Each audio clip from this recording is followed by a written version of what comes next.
Every area in all parts of the world have those area-specific urban legends that just refuse to die.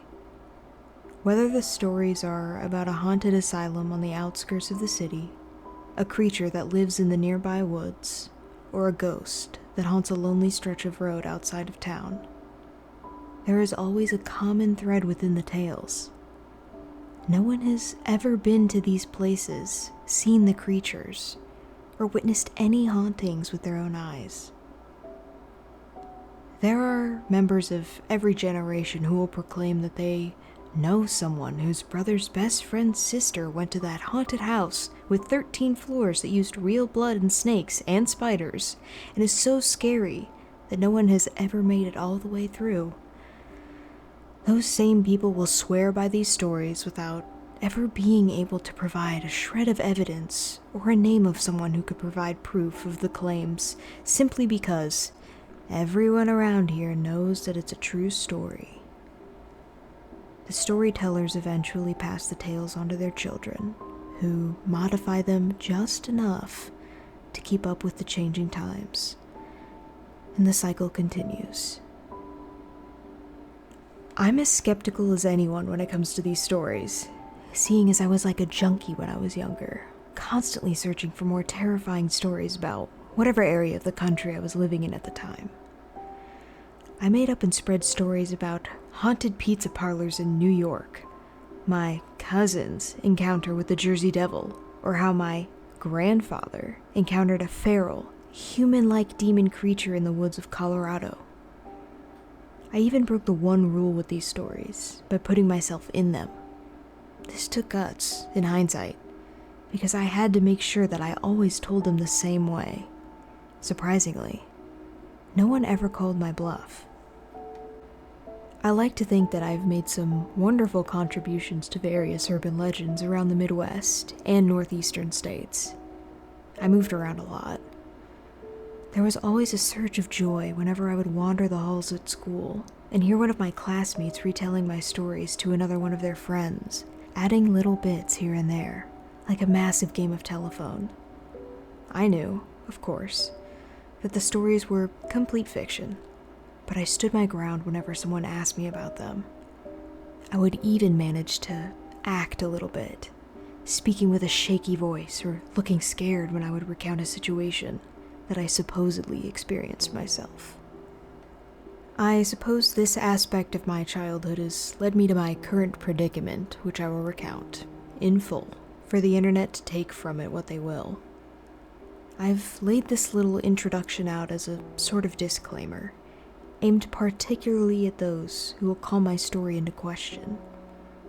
I've been like the boy who cried wolf for years, but I assure you, with every ounce of honesty and integrity, that this time, the wolf is real. From my introduction, it is probably apparent that I moved around the country quite a bit in my middle and high school years. Neither of my parents had anything to do with any branch of the armed forces. They simply didn't tend to hang around any given place for too long. I suppose it had some sort of effect on me, but I wasn't hurt by it or anything of the sort. Growing up, I was a complete ham. I made friends very easily, was often the class clown, and because of that, was often disliked by my teachers. Again, this was never an issue, as I was usually in another state by the time the next semester rolled around. My friendships were often fleeting, as were any positive relationship that I ever had with my teachers.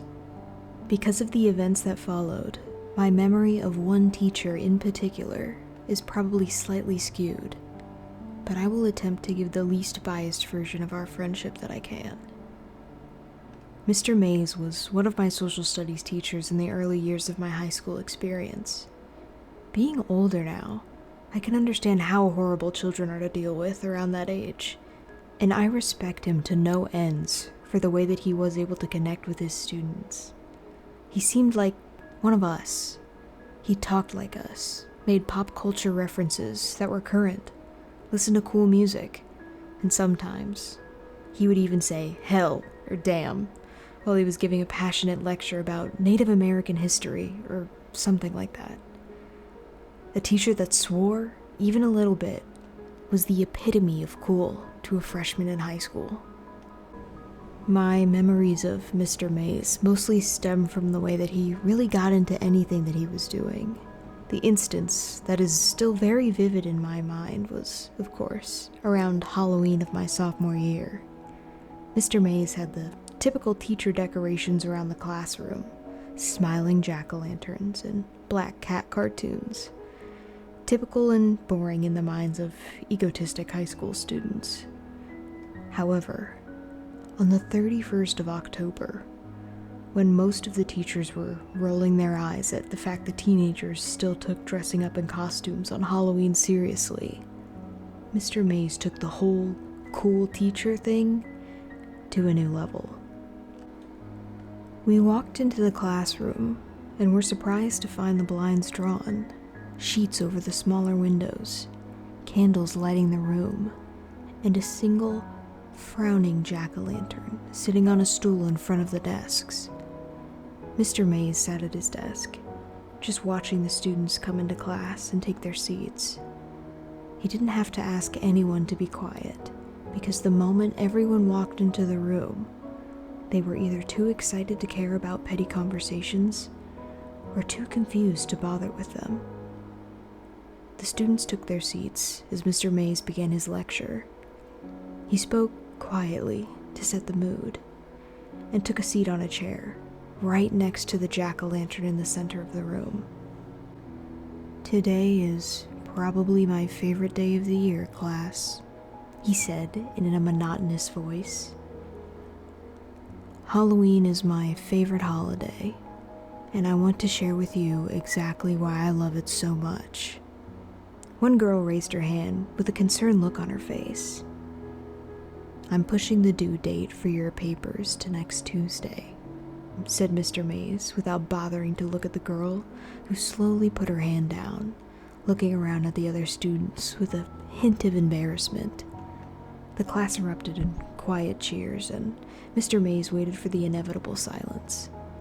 He began his story immediately after the class had calmed down.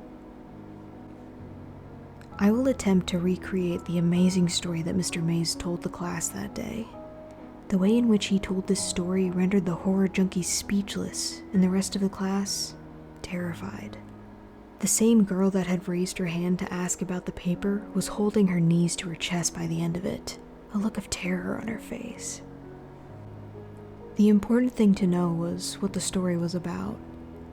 The specifics slip my mind now and aren't too relevant. I'll try to recount the parts of the story that matter the most, but don't hold me to it. Basically, Mr. Mays and his friends set out on a road trip around the country after graduating from college.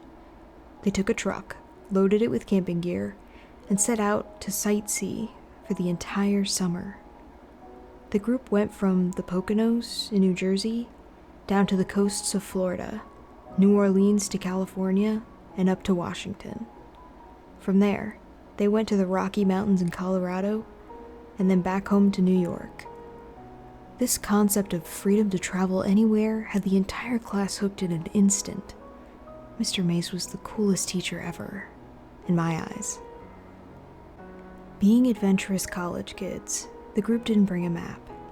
There were no time constraints, so they just kind of drove in the general direction that they wanted to go, and eventually found a town to stay in, or someplace that looked interesting. He told us that after spending a week in Colorado, he and his friends had to travel through miles and miles of corn, plains, and more corn. He assumed that they were in either Nebraska or Kansas when they decided to pool their extra cash and stay in a hotel for a night. They settled into a motel in some town that Mr. Mays could barely remember the name of when one of his friends realized that they were somewhere near his grandfather's farm. He wasn't entirely sure where it was, but being adventurous college kids, they decided to get a quick refund from the motel and try to contact the friend's grandpa. They were unable to get a hold of Grandpa on the phone, so the group figured it would be fun to just show up. Mr. May's friend was adamant that his grandparents would take them in and feed them without a moment of hesitation. So, the group set out with an hour of sunlight, seeking the salvation of a comfortable house to stay in. In Kansas or Nebraska, wherever it may have been, there aren't a whole lot of natural markers that could guide lost travelers. Any direction given to someone who didn't live around the area basically amounted to go up a couple of miles to the corn, take a right and go down a dirt road to the other corn. There should be some wheat on your right. So, as is the case in most scary stories, the group got lost. Never wanting to admit defeat, they drove into the night, making wrong turns every 5 minutes until they found themselves on a wooded road that Mr. May's friend was certain that his grandparents lived off of.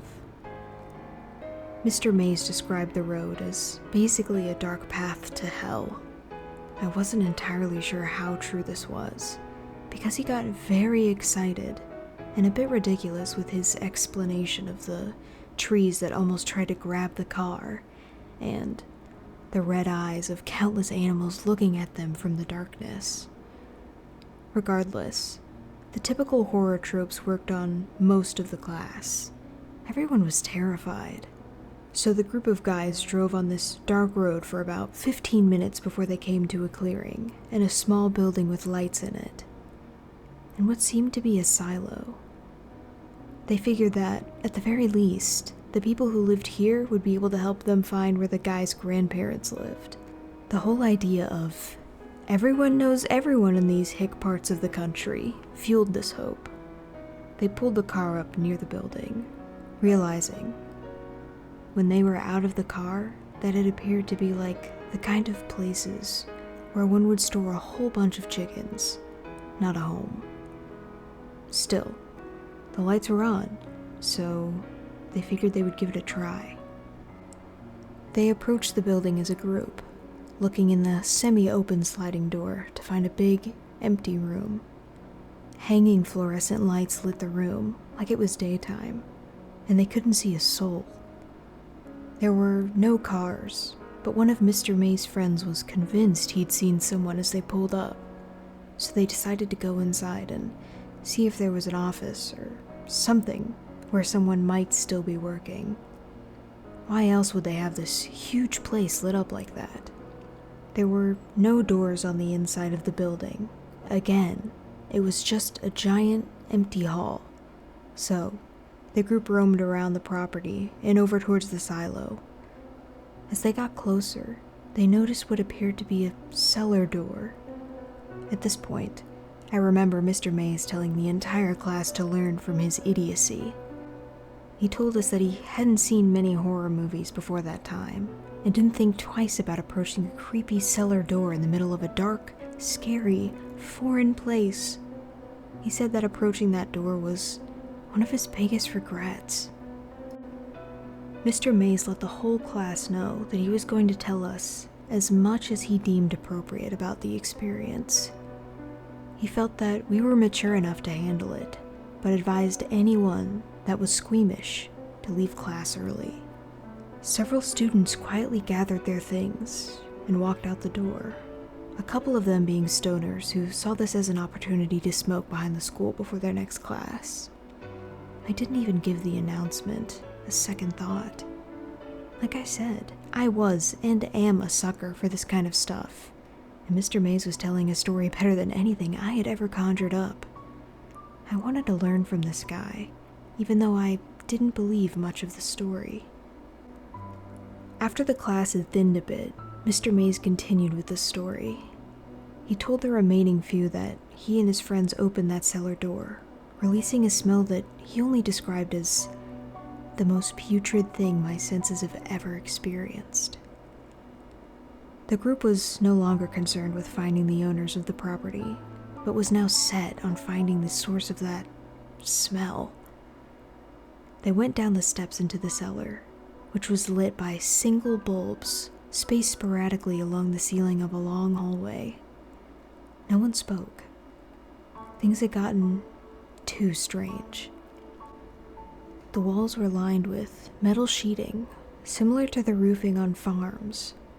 The hallway itself was crooked, and the ceilings constantly lowered and rose, like a tunnel that was hastily dug and then never touched up. There were sections where the boys had to almost crouch in order to pass.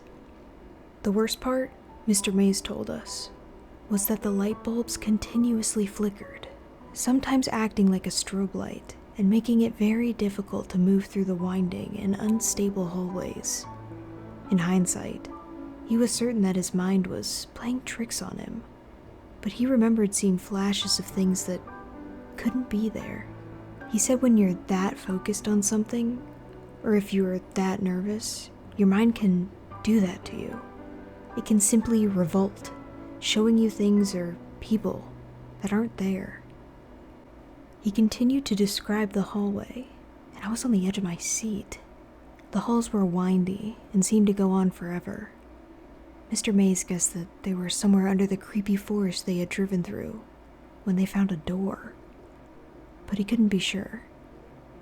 He said that they came upon a door after walking for what felt like a mile. It was simple and wooden, but it looked like it belonged outside of a suburban home. It had a nice design, seemed to be freshly painted red, and had a very nice knob and knocker on it. It was a door that belongs at the entrance to a nice house, not one that would be sitting in a dirt tunnel in the middle of nowhere. His friends walked towards the door, moving carefully because of the flashing light bulbs and increasingly uncertainty about the stability of the surrounding walls. He turned to the group, the rest of which were nervous, at the very least, and attempted to lighten the mood with a laugh before he said, I should probably knock first. Mr. May's friend grabbed the steel knocker and hit it against the door several times, mockingly, but quietly uttering, "Is anyone home?" The group waited about 30 seconds before their tension broke. The guy next to the door shrugged his shoulders and went to walk back to his friends. But as he did, the light bulb between them surged and exploded. The boys shielded their eyes and looked back to their lone friend by the door. As he lowered his hands, one of the metal sheets of the makeshift roof dropped. The edge of the sheet fell directly onto the boy's forehead, slicing it open and sending a wave of blood down his face.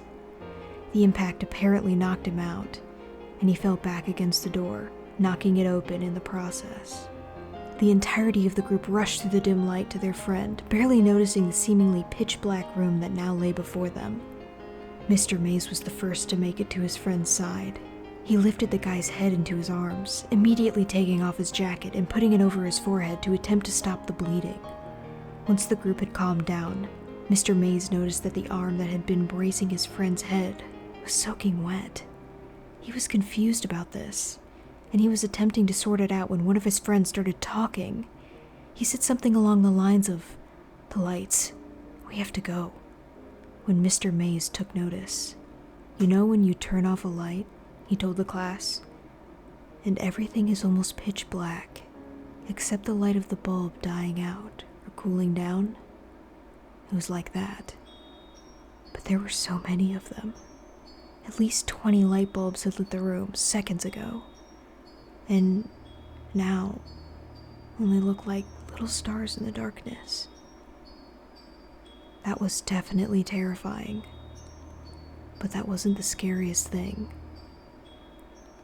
There was still a very dim light coming from the hallway behind them, and though it was weak, it lit up the room just enough to see the shape of tens of people standing less than 10 feet in front of them.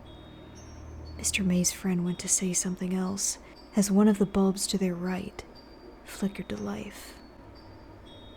Let me interrupt at this point and say that Mr. Mays was a generally playful guy. He had that tone of voice that makes you want to respond. Basically, he could say, "Let's go jump off a cliff, guys." And you'd want to respond with, "All right, Mr. Mays, show us the way." This is a ridiculous statement, but it gets the point across. He was a charismatic guy. The whole story up to this point had been told like a campfire story. He had the voice inflections of someone attempting to be mysterious and scary, which worked, but was noticeable. At this point in his tale, I recall that changing completely. He was no longer attempting to spook anyone. I could tell that this section was difficult for him. Either he was a very good actor, or it was really a terrifying memory for him to relive. He told us that the light bulb came to life and illuminated the group of people in front of him. In the dim light, he could see children, at least 20 of them in just the visible light. They were all dressed in nightgowns that looked to be tattered and torn, stained dark with something. Their hair was long. Every single one of them looked like they had not had a haircut since birth. Some of the children were almost completely obscured by the length of it. Every single one of them didn't appear to have seen a shower or a nice bath in their entire life. Mr. Mays told us that the most terrifying part of the whole thing was that none of the children were moving. They were all standing, staring, most of them only visible from the faint light reflecting off their eyes. His whole group was paralyzed with fear for several seconds when they heard what sounded like an animal in the distance yelping. The way it was described was like the sound of a dog crying, multiplied by 10. This spurred the group to life. Just as the children began to step forward, his friends grabbed the injured one and lifted him out of the room and into the hallway in an instant. Mr. Mays took another second to move and had difficulty finding his bearings. He reached to his left in an attempt to find a wall to lean against and ended up finding a handle, then pulled hard, never losing his vision of the children. He bolted for the door right as he noticed what he had grabbed onto. A shower head protruded from a cement wall, reaching maybe a foot into the room. There was something leaking from it, but it was too dim to tell what it was. He realized that it had been leaking onto him, but he didn't care. There were now children stammering towards him as an animal cried in the distance, and his friend was seriously injured.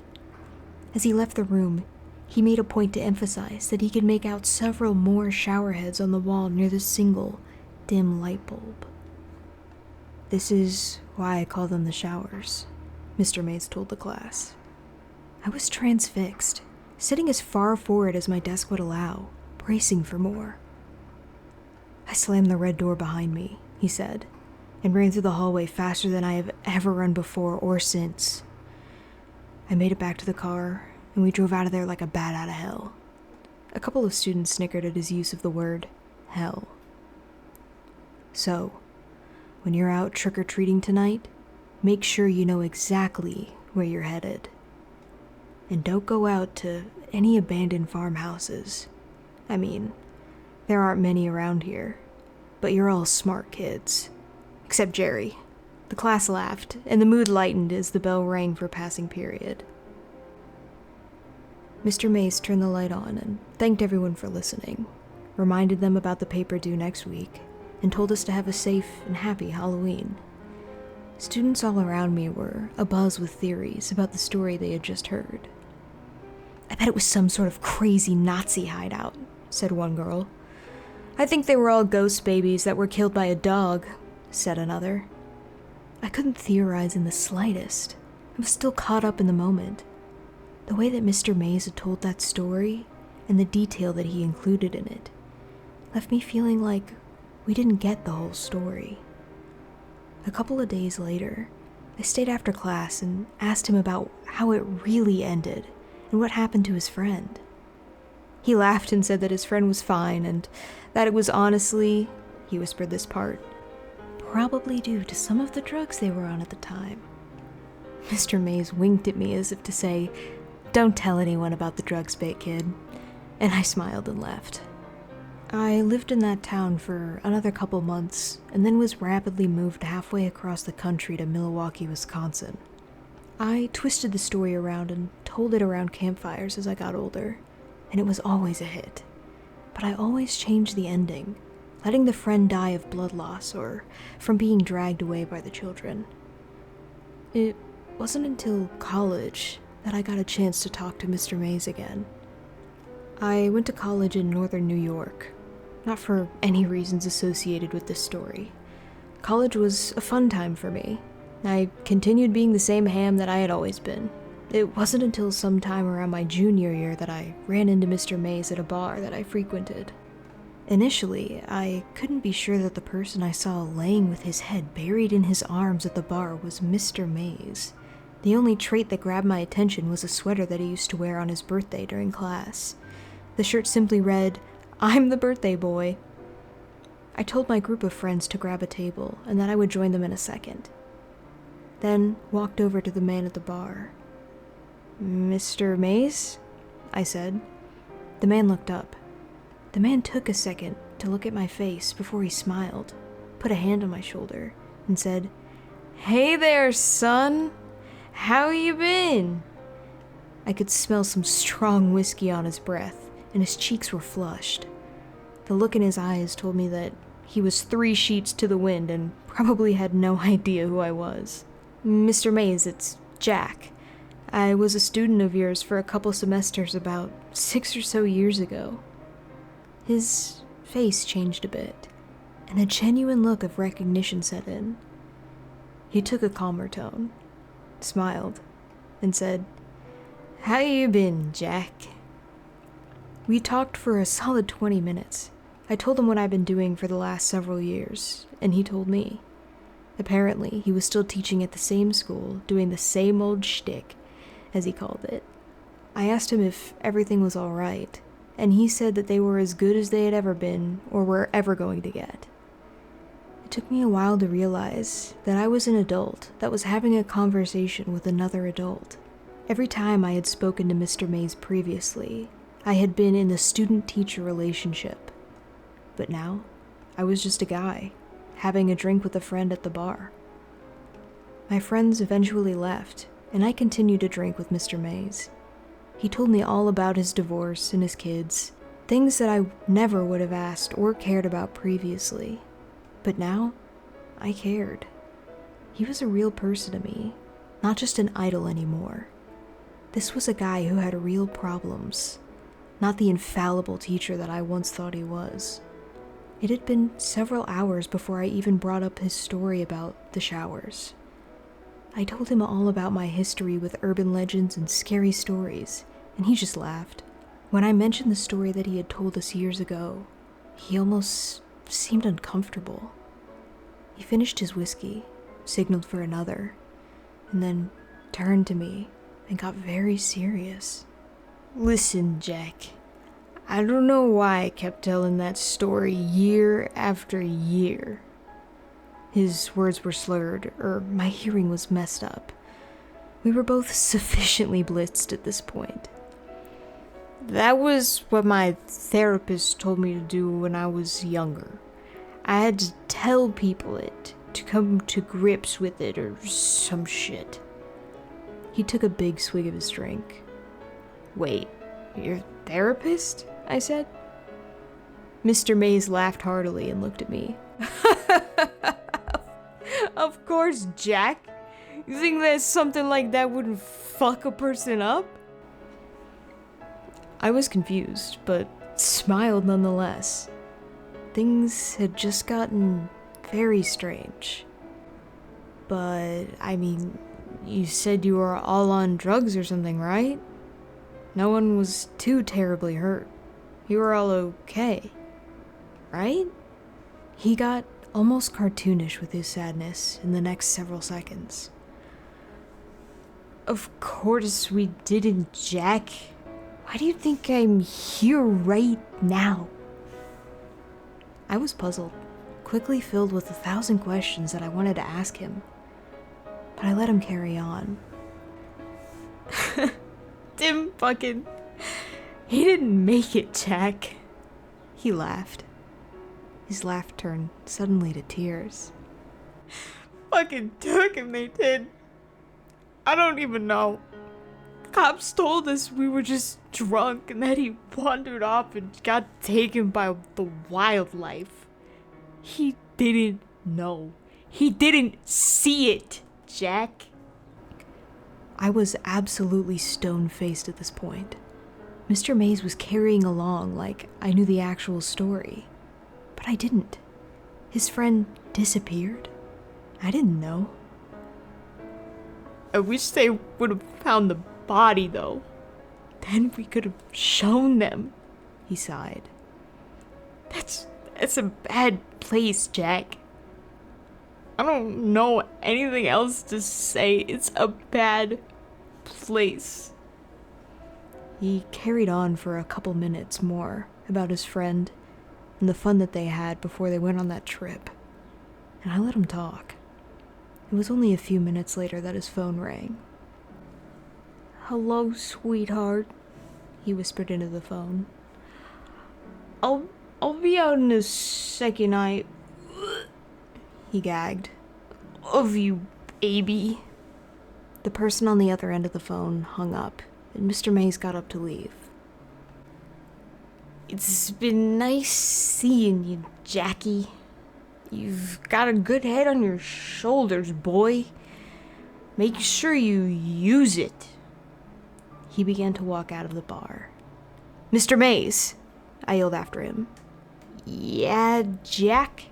He turned back towards me. "Where'd you say all that showers business took place?" "Where? Hell, didn't I mention it? It's somewhere outside Broken Bow, Nebraska. Fucking hell on earth, if you ask me."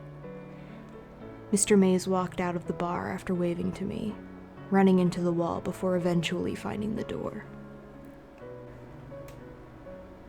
That was the last time I would see him. I'd never be able to tell him the impact that he had on my life, or rather, the impact that his story had on me. He'd never know about the trip we took after graduation, almost mimicking the one that he and his friends had made. He would never know that the things he saw at that place were real. Why? Well, he died about a month later. His liver failed on him. It's alright though, because his family was with him in the hospital room. He got to die around the people that cared about him. And that is all I can ask for a man like that. I experienced that place too, several years later. That is where my story turns. The following is the story of how I came to find the showers, and why I will never, ever go anywhere near Nebraska ever again. I'll finish this story when I'm sober. The memory is clear enough. I'm sorry if I ramble. I'm awake now, semi-sober, and ready to finish this for you guys, the internet, and whoever cares to hear it. I didn't find out that Mr. Mays had passed away until a couple of months after the funeral service. Initially, I was going to seek out his family in order to send my condolences, but it wasn't as if Mr. Mays and I were best friends or anything like that, so I refrained. I continued through my college career and graduated a year or so after our bar meeting. Graduating with English as my major wasn't a mistake, but it wasn't exactly something that landed me any sort of immediate jobs after college. Now, I had saved a pretty solid amount of money while I was in school, and decided that I deserved a bit of a vacation, if you will. I took my spare cash, got together with my college buddy Steve, packed up and hit the road, aiming for somewhere in the Rocky Mountains. I had lived near Littleton, Colorado when I was younger, and remembered loving the area, so this destination was as good as any. The trip was a success.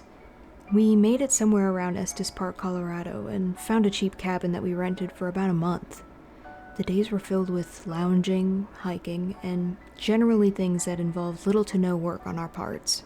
After our rental was through, we packed up again and headed on our way back east. Sometime during this trip, we had met up with a couple of Estes Park natives in one of the local bars. We never typically hung out with them or anything like that. We just had conversations now and then over drinks and food. One night, these guys were paying their tab and packing up to leave awfully early. They were usually there until the wee hours of the morning. When we questioned them about it, they told us that they were headed to a little get-together with some friends of theirs, and they invited us. Having nothing else to do, we hopped in the car and followed them to the party. The party itself was very low-key and ultimately inconsequential to the story. However, the important thing about it was at some point in the night, we were all sitting around the fire and swapping ghost stories. At this point in my life, I wasn't as much of a ham as I was in my younger years. But, with a little bit of encouragement, I started on a couple of stories that I remembered telling in my youth. Eventually, I made it to the Mr. Mays story about the showers. Every time that I had told it after hearing it from Mr. Mays, I had spiced it up a little bit. But out of some sort of subconscious respect for my former teacher, I went straight into the version that he told me in my class in my sophomore year of high school. The group enjoyed my stories for the most part, the showers being the mutual favorite among the partygoers. Steve and I left for the cabin around 5 in the morning, and he asked me about the story on the drive home. I told him all about Mr. Mays, that class, my love for everything horror-related and whatnot, and he suggested that we tried to find the place on our return trip to New York. Initially, I was reluctant, simply because I didn't feel like aimlessly wandering through Nebraska for days, looking for some old farm building that was probably demolished at this point. But a couple of days before we left Colorado, I told Steve that it sounded like fun. We weren't going to be able to do another trip like this for a long time, so I figured we might as well make the best of it. Somewhere in the back of my mind, I thought of it as a little tribute to Mr. Mays, a guy that, in retrospect, helped me realize that I wanted to be a writer. Anyway, we left Colorado and made the long, boring, and barren drive to Broken Bow, Nebraska, or Hell on Earth, as Mr. Mays had put it. We found a motel in town and hung around for a couple of days, venturing out 100 miles or so in any given direction each day after that. I had remembered Mr. Mays telling us that it was somewhere outside of Broken Bow, but I don't think he got any more specific than that. We tried asking the townsfolk if they had any information about the showers, but we were usually met with blank stares and eye-rolling when we told them what exactly this place was. The only person who seemed to know anything about it was an older lady that worked at a gas station on the outskirts of town. I don't recall her name, but this woman was just one of those cheerful old people, very helpful and generally interested in what anyone had to say to her. Steve had started talking to her at checkout, and she asked about our license plate, commenting about the fact that we were very far from home. We had nowhere in particular to be, so Steve and I ended up talking to this woman for about 15 minutes, at which point we brought up our hunt for the place known as the Showers. Initially, the name didn't ring any bells with the woman, which made sense, seeing as Mr. Mays had just given it the name after his experience there. But when I began to describe the details that I remembered from his story, the friendly old woman interrupted me. Her tone was not scornful or mean in any way, but she became very terse and deliberate with her words from that point on. People don't deal with anything relating to that sort of business around here anymore, she told us. That was a long time ago. Following her statements, she attempted to be cheerful again, excusing herself to the restroom and wishing us the best on our return trip to New York. Steve and I returned to the car without a word. Both of us were thinking about what that lady had said. Again, she didn't seem to be angry at all. She just didn't want to hear another word about it. We were driving back to the hotel before Steve said something. I mean, if I had to live in a place associated with an urban legend or something like that, I would totally mess with anyone who asked about it, he said. I mean, eventually you just get tired of people asking about it, and so you just try to scare them to get them to shut up, wouldn't you? I agreed with Steve and kept driving, but the whole experience wasn't sitting right with me. If this was some sort of, well, known legend in the area, why did no one else in town seem to know anything about it? But I managed to shrug it off. Mind you, neither of us was scared of finding the showers. This little excursion on our road trip was more like a scavenger hunt, a cap-off to an overall relaxing vacation.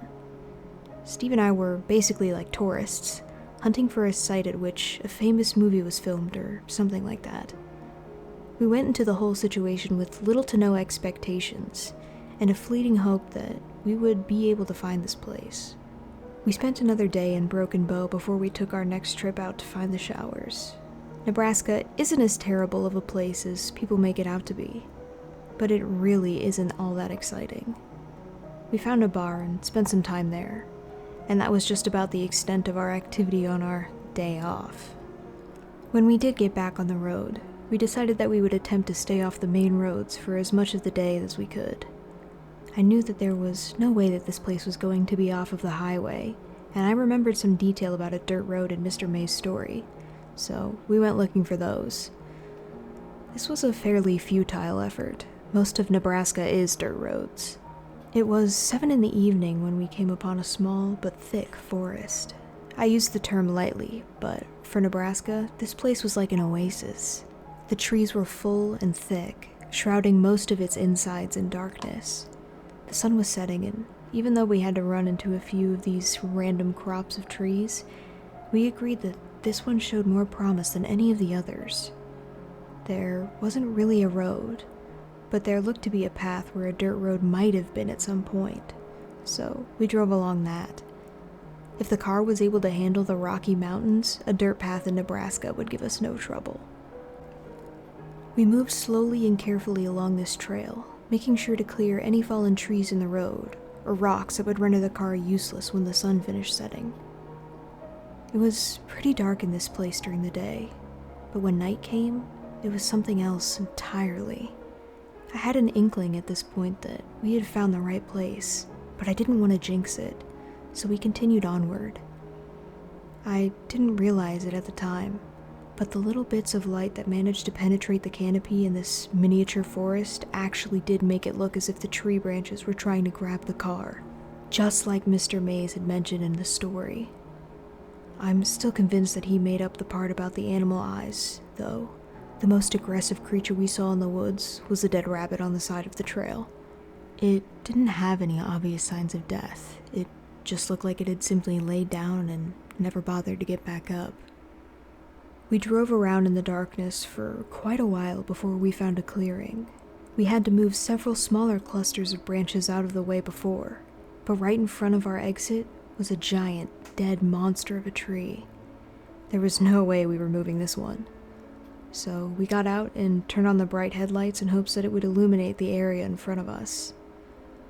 There was a feeling of excitement, mixed strangely with fear, when I saw what lay 50 feet beyond the clearing. There, lit partially by the headlights from the car and a little bit of light from the crescent moon, was what appeared to be an old barn house. This wasn't a typical farmhouse. It was larger than the barns that I had seen in films, and didn't have any sort of crest. It basically looked like a small warehouse. I wasn't entirely sure at this point if this was the place we were looking for, but this was definitely the closest we had come. I moved through the brush until I was roughly 20 feet from the entrance, at which point all of the growth seemed to stop. I don't know if the owners had done something to the soil, but the whole structure had a border around it that was clear of any sort of plant life. I approached the entrance to the building, a large sliding door, as Steve came up behind me with 2 flashlights in hand. So you were just gonna go running off into that place in the dark? He laughed. I gave a half-hearted chuckle and grabbed one of the lights from his hand. Mine was a little, but pretty bright flashlight. It was the kind that hikers would most likely fasten to their backpacks, just in case they were stranded at night. It worked well enough. I grabbed the metal door with both hands, holding the flashlight with my mouth, and gave it a tug. It moved slightly, creaked a little bit, but there was no way I was doing this by myself. Steve came up behind me, set his flashlight on the ground, grabbed the door, and said 1, 2, 3. We pulled at the door with all that we could muster. Once we had managed to move it a couple of inches, it must have completely latched back onto its track because it slid very easily, stopping hard with a loud and echoing thud when it was completely open. Steve picked up his flashlight and walked behind me. I had already moved inside. The inside of the structure was exceptionally bare, almost troublingly so. I wasn't entirely sure how far we were from the nearest home or small town, but there wasn't even the slightest bit of evidence that anyone had been in this building for years. There were no broken beer bottles or empty bags of chips. There weren't even any animal droppings or eager plants that managed to grow here. The room was expansive, larger than your average farm, but not the warehouse-sized monstrosity that I believed Mr. Mays had described in his story. I was sure that it was simply a holding area for farming equipment or something similar at some point. Disappointed, I wandered near the entrance while Steve entered into the expansive darkness. As I was running over the details of the story in my mind, something struck me like a sack of bricks. In Mr. May's story, there was a silo near the barn. I ran outside, my eyes adjusting easily because at the very least, it was brighter outside. I looked in all directions, running around the perimeter of the building. Surely, if there was ever a silo near this place, there would be some evidence of it somewhere. But, despite my hopes, there was nothing but a cluster of thick bushes on one side, brush and dirt everywhere, and the forest that we had come from. I walked back into the building, frustrated and tired. Steve was still excited, eagerly running around the inside of the building. "Even if we could just find a shower head or a pipe," he said, "then we'd know it was true. Just keep looking with me." I didn't want to ruin his excitement. I had told Steve this story several times, but obviously he didn't realize that this just wasn't the place. The building was weird, yes. It was out of place and oddly pristine, but it wasn't the location of the showers. I let him explore for a little bit before I called him over. "This was probably as close as we're going to get, man," I said. "But this isn't it. Remember the silo?" His face went from excited to disappointment in an instant, much like a young child who didn't get the presents he wanted on his birthday. I patted him on the shoulder. "This is pretty cool, though. I mean, we could still tell people we found it." I was reverting back to my old habits quickly. Steve laughed. "Yeah, man, I guess we could. It is definitely creepy, though. We should get some pictures as proof, you know?" I agreed with him. "I'm gonna go grab the camera really quick," he said as he bolted out of the entrance of the building. I was left alone in the building. It was very quiet when I was alone in there. I could hear the faint sound of Steve running through the brush into the car. But once he was far enough away, everything was quiet. I remember not even hearing wind or the chirping of crickets as I walked deeper into the dark, flashlight in hand. I was convinced that there had to be something. As I approached the far corner of the room, the sound of my feet scratching against the dirt was interrupted by a soft, hollow thud. I stopped, trying to figure out what it was. I put my foot down hard against the ground and heard it again.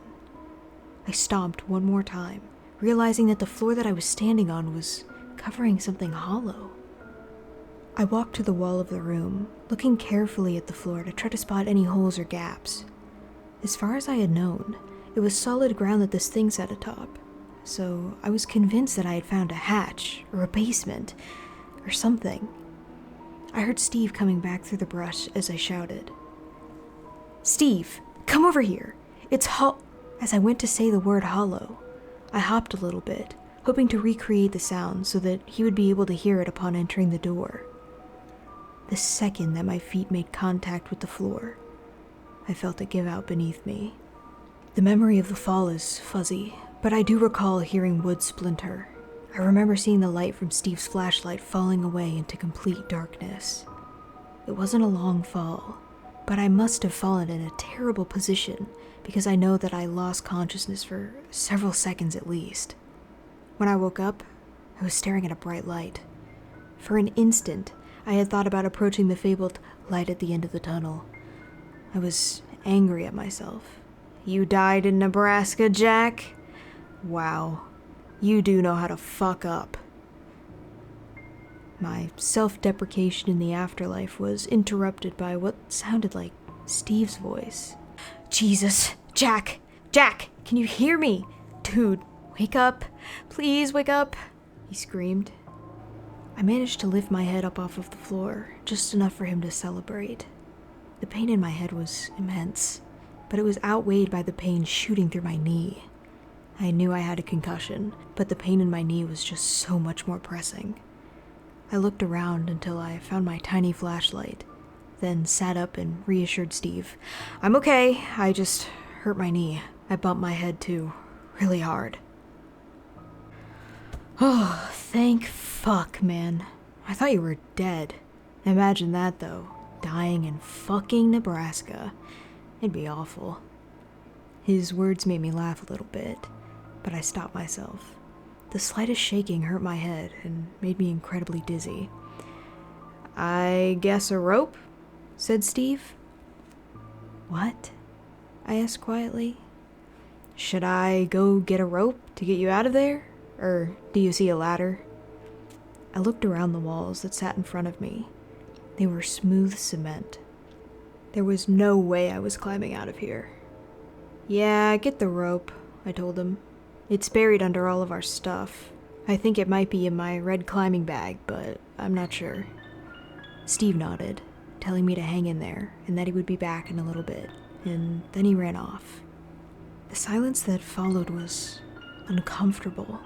After the sound of Steve's feet scraping the floor above me faded away, I was only able to hear that buzzing that occurs in total silence, intertwined with the pulsing in my head. I pushed myself over to hear the nearest cement wall and braced myself against it, resting and breathing deep in an attempt to calm myself. The cement was unnaturally cold against my back. It was summer, so I only had a t-shirt on, but it felt like ice even through that. Again, this observation was primarily made after the fact. In the moment, it just felt good to lean against something. I sat there, waiting for Steve in this underground basement, and I began to feel uneasy. I felt like an idiot for falling down here. I felt pain from my injuries as well. That all seemed to fade into one emotion in an instant when I heard what I could only identify as breathing somewhere to my left. I convinced myself that it was my injured mind playing tricks on me for a few moments, until my mind decided to rapidly replay Mr. May's story. When I had first heard it in that classroom years before, I was more impressed than I was scared. But now, sitting in the dark basement in the middle of Nebraska, I felt something that I hadn't felt in a long time. It couldn't even be summed up in the word fear. As I sat there, I felt all-encompassing dread. I pointed my flashlight to my left, the direction from which I thought I heard the sound. The light didn't reach the other wall, it was too far away, but I was comforted to see absolutely nothing there. I breathed deeply for a couple more seconds before I heard another noise in the darkness. It was very quick, and I cannot be sure that it wasn't my own body moving around without my noticing. But I thought that I had heard a scraping sound, not 10 feet in front of me. It sounded like the noise your feet make when you're walking across a dirt-covered floor. Before I could react, I heard the breathing to my left again, closer this time. There was no way this was real. I hadn't seen so much as a spiderweb in this building, and now I was convincing myself that something next to me was breathing. I was angry at myself for getting so worked up. I told myself that the human brain is constantly hallucinating. I told myself that while in the silence or darkness, the brain will make sounds to fill the gap, or make you think you see things that aren't there. I channeled my inner skeptic in order to calm myself. It worked. It worked, until I saw a flash of something in front of me. I can't be entirely sure what it was, but I heard the accompanying sound of feet scraping against the floor, and I began to swell with dread. I decided that the best course of action at this point was to turn off my flashlight, assuming that if they couldn't see me, they couldn't get to me, whatever they might be. I turned off my flashlight and was left in complete and total darkness. The bulb of the flashlight faded as it cooled, and I put it into my pocket, simultaneously pushing back against the cold cement wall in an attempt to stand. I managed to get up to my feet. Well, foot. And I found that I couldn't stand to put any pressure on my injured knee. I limped to the corner, humming to myself, trying to break the deafening silence. I called for Steve as loud as I could manage, but heard no response. He was probably in the back of the car, still hunting for the rope. There had to be a ladder, something, somewhere. I continued to hum, and my heartbeat, which had been beating almost out of my chest, slowed to a manageable rate. I moved along the cement wall, keeping my whole body against it and the weight off of my injured knee. I had traveled what I guessed to be about 10 feet when my head made contact with something in front of me. I tumbled to the ground. My concussion must have amplified the pain because it was blinding. I reached both of my hands to my forehead when I felt something warm and wet with my fingers. I searched for a cut anywhere on my forehead, but couldn't find one. I desperately searched for my flashlight as I sat up and tried to get back against the wall. I grabbed the light in my right hand, bracing the wall with the other. I turned it on and pointed it into the darkness where I was just lying. The floor was wet, but the dirt had muddled the color of whatever the liquid was. I tried to get my eyes to focus on the puddle, tried to convince myself that it was blood when I saw another drop fall into the puddle. Words lack the ability to describe the way I felt when I heard the drip noise again, and saw yet another tiny ball of liquid fall into the puddle. I think I knew, even then, exactly what the source was, but I was endlessly trying to convince myself that I was wrong. I lifted the flashlight up and pointed it at the source of the liquid. What stared back at me was a pipe that protruded at least a foot out from the cement wall. The metal was rusted and cracked. Little bits of liquid began to seep from them. At the end of the pipe was a simple shower head, aimed down towards the ground. You know that feeling when your stomach drops? In this case, I think mine literally did, because I vomited immediately. It got all over my shoe, but that wasn't the least bit important at the time. I ignored the pain in my knee and shuffled along the wall as fast as I possibly could. I heard noises, but I can't be sure if it was just the sounds of my own movement or something around me. I managed to duck under the next shower head. This one was higher up on the wall and seemed to be leaking the same liquid that the other one was. I felt like I was moving along something infinite. Every now and then I would have to duck or move under another metal bar, another shower head. They began to pour more profusely, but the liquid was too thick to come out easily. The room began to smell. I remember immediately the way that Mr. Mays had described it. I grabbed my shirt and put it over my nose, trucking onward. But it didn't stop the smell for an instant. It smelled like vomit. It smelled like shit. It smelled like burnt hair. It smelled like rot. I was still moving against the wall when I fell into some sort of outlet. I hit the dirt ground hard, adrenaline coursing through my veins. The pain still managed to break through, though. My flashlight was still in my hand.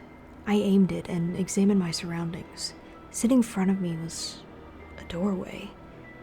There was a door there, though it looked aged now. It had a nice little design on it, a doorknob, and a knocker that looked like a snarling demon. Red paint was peeling from it, flaking off and falling to the ground in front of me. I clumsily rose and busted through the door, narrowly missing a piece of hanging sheet metal in front of me. I was crawling now. There was no way that I could run. The walls and ceiling were lined with metal, the kind that you would see on a roof of a farm. Large pieces of wood seemed to brace the sheets, holding this makeshift tunnel together. I couldn't risk sliding against that and possibly cutting myself on the metal or hitting the wood and causing a cave-in. So I crawled. I pulled myself for what felt like miles, running into walls every now and then because the path seemed to curve like a snake. I had no idea where I was in relation to the hole that I had fallen through, but I told myself that there was an exit at the end of this. Had I not been crawling, I would have surely hurt myself far worse. There were parts of the tunnel in which the ceiling dipped down to maybe 3 feet above the ground. It hadn't caved in because the ceiling still lined it. Someone had built it like this. This, again, is in hindsight. I didn't care at the time. I kept telling myself that there was nothing behind me, but I swore that I heard feet scraping only a few inches behind my own. My jeans would brush up against my legs every now and then, making it feel like someone was touching me, and even now, I still can't completely convince myself that someone wasn't. I crawled and crawled until I reached an upslope. With joy, I looked ahead of me. There was a cellar door. The door was made of wood. I knew this because I could see the light through them. I couldn't be sure, but I thought it might have been the light from a car's headlights. Besides all of that, I was just so immensely happy to find an exit. I crawled all the way to the door and threw my shoulder into it. It budged, but didn't open. I began to scream, but my throat seared with pain. The most I could manage was a harsh crying noise. It sounded like a dying animal. I collapsed in exhaustion and pain, my eyes staring up at the slits of light before me. I was so close to being out of here. I could taste it. It was in that moment of silent defeat that I heard a noise that was, without question, something moving in the tunnel. It sounded like something was being dragged across the floor. It would move, pause for a second, and then move again. I had nothing left in my stomach to throw up, but I began to gag. I gathered myself slightly and tried to steady my hand enough to focus the flashlight into the tunnel. What I saw, I can still not rationalize. I know what I saw, but I cannot convince myself that it was actually there. I can't stop telling myself that I was hallucinating. I saw a child in a dirty sleeping gown. The gown was stained with something dark and brown, with occasional splashes of a deep red. The child was extremely frail, like the pictures that people might see of a Holocaust victim.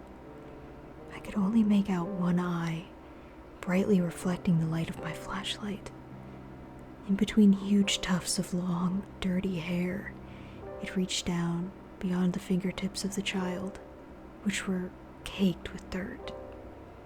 The boy, or girl, I'm not entirely sure which, moved towards me with difficulty.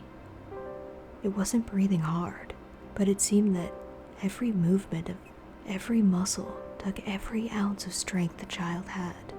The thing that froze me, though, was the eye. It was only visible because it was reflecting my flashlight. But even in that glint, I could feel anger, or deep hatred, or something like it. This is the point in which the English language really lacks the right words to explain the situation. I could tell that this child meant me harm, whether it was a hallucination or not. The thing was getting closer. I started to cry. It was getting closer and closer, when I heard a voice from behind me. "Hey, Jack," whispered the voice. It was Steve, I was certain. I tried to talk back, fully intending to say, "Open this up and get me out right now." However, given my current state, I am sure it sounded like a garbled nonsense. I clawed at the door, pushing against it with everything that I had, and finally breaking eye contact with the child. As I did this, the flashlight rolled down the slope, coming to rest somewhere near the child's feet. "What do you see?" the voice asked. "What are you talking about?" I closed my eyes. I remember hearing a reply along the lines of, "Just look at it. Tell me what you see." But my own screams of frustration drowned it out. I was mumbling like a maniac when the voice told me to calmly rest for a second. I'll get it. The statement took a second to settle in, at which point I closed my eyes tight.